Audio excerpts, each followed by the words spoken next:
Buenos días, soy el doctor Juan Molinos y en esta presentación voy a hablar de síndrome vertiginoso. Como siempre les recomiendo, antes de comenzar a estudiar cualquier estructura del sistema nervioso central, es hacer una revisión de la anatomía y de la fisiología. En este caso es absoluto menester en esta presentación revisar las funciones del oído y del octavo par y todas sus vías. Acá podemos ver esquematizado el oído interno con sus dos funciones, la función coclear o auditiva y la función vestibular formada por el canales semicirculares y el vestíbulo.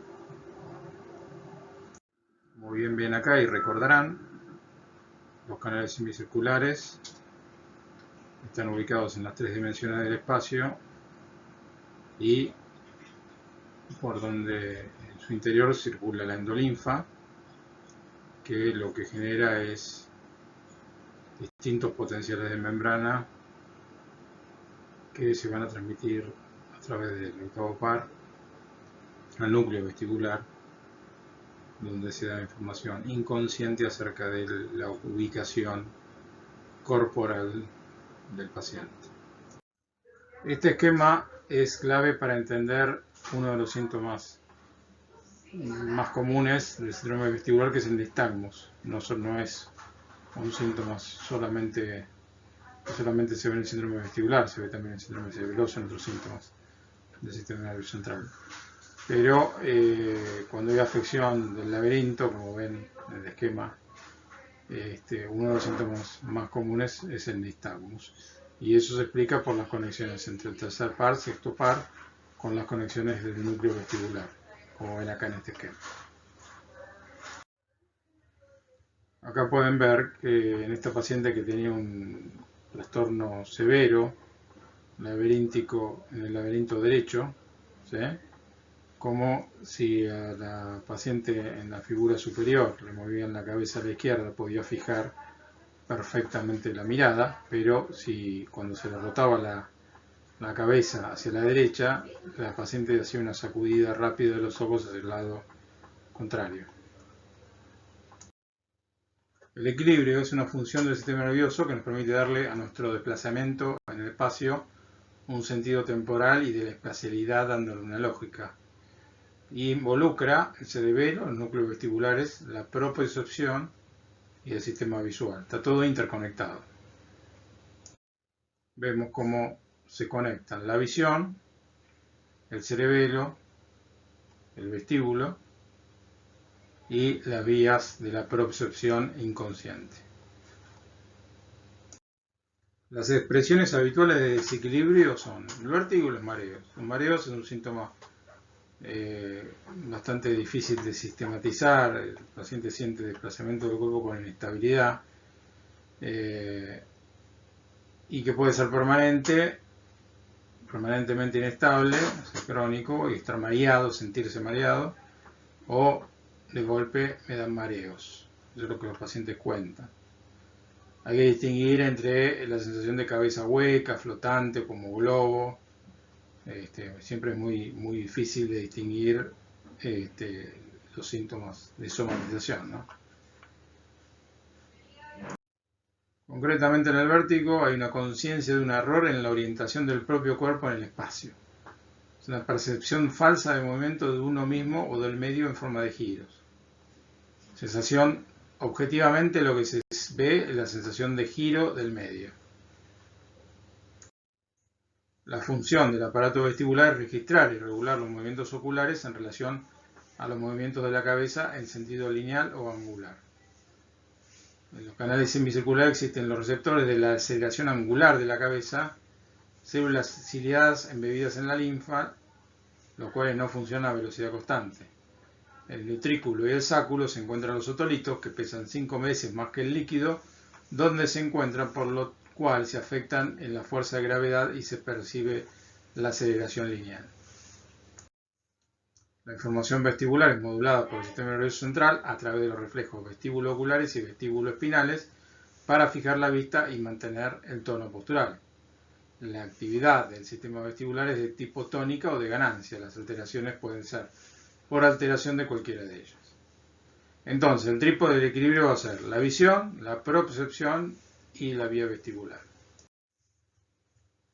Los tipos de síndrome vertiginoso se pueden producir por lesión en el laberinto, en el octavo par, en el tronco encefálico, en el cerebelo, en la vía visual, en la corteza cerebral que involucra esta vía, y también puede ser sin una causa orgánica. Vamos a dividir el síndrome vestibular en dos grandes grupos, muy diferentes por su pronóstico. Van a ser el síndrome vestibular periférico, donde hay una lesión desde el receptor hasta la entrada del nervio óptico al tronco cerebral, o un síndrome vestibular central, donde la lesión va a estar en los núcleos vestibulares hacia el sistema nervioso central. En el síndrome vestibular periférico, en general los síntomas son agudos, a veces pueden ser paroxísticos, son de breve duración, hay sensación de giro o rotatoria, mucha sintomatología vegetativa, náuseas, vómitos, se asocian generalmente a síntomas auditivos como tinnitus y o hipoacusia y no tienen mucha otra sintomatología neurológica. Los signos que encontramos son nistagmus, es un movimiento ocular conjugado rítmico involuntario con una fase lenta y una fase rápida. El nistagmus es horizontal, unidireccional, agotable, con una fase rápida al lado contrario de la lesión, como mostraba en el esquema anterior. Se compensa a lo largo de un mes, disminuye con la fijación visual, aumenta con la oscuridad y presenta latencia. Las causas más comunes son la neuritis o neuritis vestibular, el vértigo paroxístico posicional benigno, el vértigo recurrente benigno, la enfermedad de Meniere, el vértigo inducido por drogas y tóxicos y el vértigo postraumático. El síndrome vertiginoso central, como les decía anteriormente, es aquel que se produce por lesión de los núcleos en el tronco cerebral o de ahí a sus conexiones hacia la corteza. Los síntomas no son muy intensos. La sensación de vértigo es permanente, no suele ser episódica. Hay sensación de caída y desequilibrio. No tienen mucha sintomatología vegetativa. Generalmente asociados a otra sintomatología neurológica como diplopía, parestesias, disfagia o disartria. El nistagmus aquí puede ser uni o multidireccional, puede ser vertical, inagotable, aumenta con la fijación visual, no presenta compensación espontánea y no presenta latencia. Sus causas son la lesión de tronco, por ejemplo el infarto, la hemorragia, tumores, enfermedades dismielizantes, lesiones cerebelosas, el vértigo cortical, el vértigo de causa ocular y por último el vértigo psicógeno o funcional. ¿Cómo se evalúan estos pacientes? Bueno, primero con una buena anamnesis, con buenas pesquisas de antecedentes personales, factores de riesgo vasculares, presentación, la forma de presentación, enfermedades asociadas y demás. Y los signos que vamos a buscar son el signo de Romberg, que lo van a ver bien en el práctico. Básicamente es la falta de inestabilidad cuando se le pide al paciente que se mantenga parado y cierre los ojos y pierde la inestabilidad porque pierde la capacidad visual para compensar el equilibrio. La marcha y la oculomotilidad. Acá se le está pidiendo al paciente que mantenga la estabilidad cuando cierra los ojos y se tiende a caer, y eso significa que tiene Romberg positivo. La evaluación de la marcha también la van a ver en el práctico. Es una marcha en estrella. El paciente no puede mantener una marcha lineal, entonces va dibujando, se va lateralizando de forma tal de dibujar una estrella en la marcha. La van a ver bien en el práctico. Y la evaluación del octavo par y la evaluación visual, por supuesto. También se evalúan la función vestibular con la prueba de excitación calórica y buscando la prueba rotatoria también, la excitación del octavo par y la evaluación del octavo par. Y finalmente, si la clínica lo sugiere, se realizan, sobre todo si hay sospecha de un vértigo central, se sugiere realizar evaluación del tronco cerebral, para lo cual la resonancia magnética nuclear es el estudio de preferencia. Vamos a revisar las causas más frecuentes de vértigo vestibular periférico. La neuronitis o neuritis vestibular se piensa que es de origen inflamatorio infeccioso. Los cuadros son episodios únicos o repetitivos de vértigo agudo. El canal más afectado es el horizontal y no se acompaña de tinnitus o hipoacusia y mejora en días y obviamente empeora con el movimiento. El vértigo paroxístico postural benigno es el más frecuente, una historia característica, el paciente refiere a una historia característica de la incorporarse del sueño, se produce vértigo de menos de un minuto que cede y al incorporarse nuevamente reincide el cuadro. No hay hipoacusia y la fisiopatología es la cupulolitiasis, el canal más afectado es el posterior.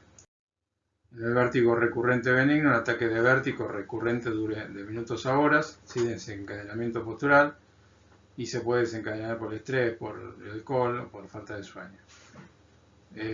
Muy frecuentes los ataques repetidos, son muy variables y existen antecedentes familiares y antecedentes de migraña. La enfermedad de Meniere, que se produce por acumulación de líquido endolinfático, se producen crisis agudas por aumento del líquido endolinfático y fístulas entre endo y perilinfa, y afecta más a varones entre 30 y 50 años y se caracteriza por sordera progresiva unilateral al inicio, tinnitus, sensación de oído lleno y vértigo. El tratamiento es con dieta sin sal, a veces diuréticos y de última cirugía, tratamiento quirúrgico.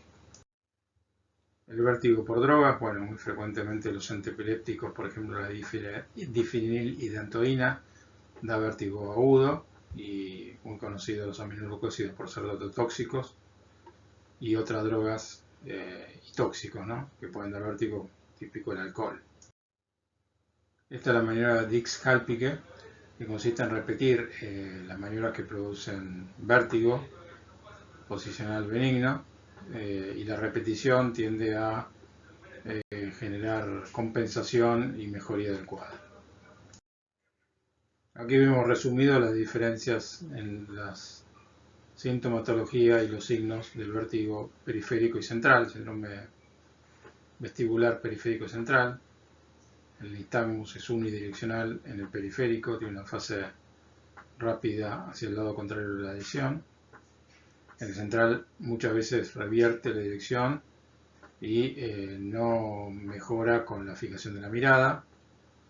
En el periférico el nistagmus es horizontal y puede haber un componente torsional, pero nunca es vertical, y en el central puede ser de cualquier dirección.